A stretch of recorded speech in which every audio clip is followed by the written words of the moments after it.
আসসালামু আলাইকুম। আজকে একটা খুব গুরুত্বপূর্ণ ভিডিও নিয়ে আসলাম। প্রবাসে যারা আছেন কখনোই কেউ মারামারি করবেন না। সকালবেলা একটা বোন আমাকে কমেন্ট করছে যে আপনাকে দিয়ে হয়তোবা আমার একটু উপকার হবে।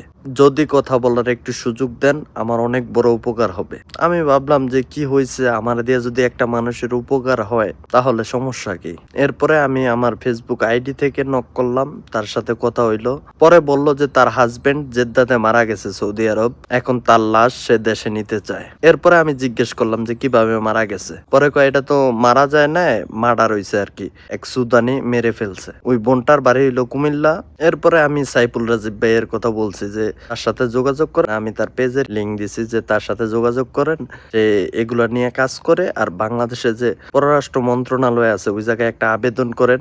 পরে বলতেছে আমি কিভাবে যাবো, আমি যদি এখন বাসা ছাড়িয়া যাই, আমার শ্বশুর শাশুড়ি আমার উপরে বিরক্ত রাগ, তাহলে আমি তো আর ওই বাড়িতে হয়তোবা আমার বাচ্চা সন্তান নিয়ে থাকতে পারবো না। এখন আমার পক্ষে যাওয়া সম্ভব না, কেমনি কি করা লাগবো কিছুই বুঝতেছি না। পরে আমি বলছি যে তার সাথে একটু যোগাযোগ করেন, সে এটা ভালো বলতে পারবো, আমি এই বিষয়ে অত বেশি অভিজ্ঞ না। পরে জানতে চাইলাম কেন তারে মারলো। সে সৌদি আরব আসছে 2 বছর আগে, কাজ কাম নাই, তার শালা থাকতো জেদ্দাতে।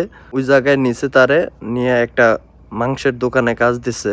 ওই জায়গায় সুদানিও কাজ করতো, একসাথেই কাজ করতো।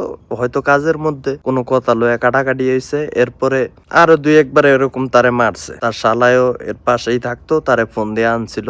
এরপরে মাসরি আছিল তাদের ম্যানেজার মুদির, এর কাছে বলছে এগুছে তুইও ধরি একবার মার। আর ওই সুদানি আছিল, একসাথেই কাজ করতো, কিন্তু হে গাড়ির ড্রাইভার, রুম এক জায়গায় দোকান এক জায়গায়। ওই সুদানের গাড়ি দিয়ে যাইতো। পরে একদিন তার শালারে আনছে, আইনা পরে যে কইছে যে আজকে আমরা 2 জনে ধরমু। যখন গাড়ি দিয়ে বাসার সামনে আইছে, শালারে ফোন দিয়ে আনছে। এর ভিতরে গাড়ির তো নামছে কি নামে নাই, মারামারি লাগছে। ওই সুদানি গাড়ি ব্যাগ দিয়ে গাড়ির চরকার মতো অনেকক্ষণ ঘুরাইছে। ঘুরানোর পরে তারে লয়ে গেছে গা। এরপরে মারিয়া আইনি আবার এই জায়গায় রাখা গেছে। পরে সিআইডি আইছে, পুলিশ আইছে, আইসা সুদানিরে ধরিয়া লয়ে গেছে, জেলের ভিতরে ঢুকাইয়া দিছে। আর তার যে শালা আছে হেয়ারে নিয়ে কারেন্টের শর্ট দিছে, শর্ট দিয়ে সব সত্যি কথা বাইর করে নিছে। পরে পরে তার কপিল রে তার ছোট ভাই বলছে যে দেখ তো আমার তো বোনাই তো এখন মারা গেছে, তারও সংসার আছে, বাচ্চা আছে, এখন তোর এই জায়গায় আমার একটা কাজ দে, এই জায়গায় কাজ করি। পরে কইতেছে না আমি তো তোরে রাহুম না।